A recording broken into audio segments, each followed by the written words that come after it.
مجھے بڑا افسوس ہوا. ہمارے ایک بڑے لیجنڈری اداکار ہیں پی ٹی وی کے راشد محمود صاحب، اور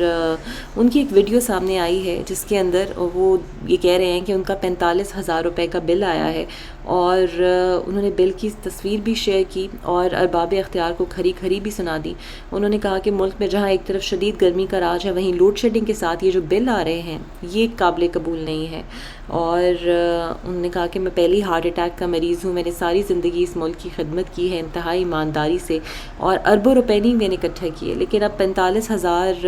بجلی کے بل کی ادائیگی کے لیے وہ کہتے ہیں میں کہاں سے پیسے لاؤں، اور باقاعدہ آپ دیدہ ہو گئے، رونے لگ گئے. تو بڑا افسوس ہوتا ہے کہ ایسے لیجنڈری اداکار جنہوں نے ساری زندگی کام کیا ہو اور وہ بل کی وجہ سے آپ دیدہ ہو جائیں. اور میرا خیال ہے یہ صرف انہی کی حالات نہیں ہے، جتنے بھی مڈل کلاس ہیں، لوور مڈل کلاس فیملیز ہیں پاکستان میں، یا جو ڈیلی ویجز ہیں، سمجھ سے باہر ہے کہ وہ کس طرح بجلی کے بل ادا کریں گے،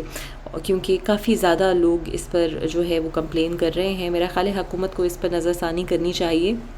اور کوئی نہ کوئی ایسی پالیسی ترتیب دینی چاہیے کہ بجلی کے نرخوں میں کمی کی جائے.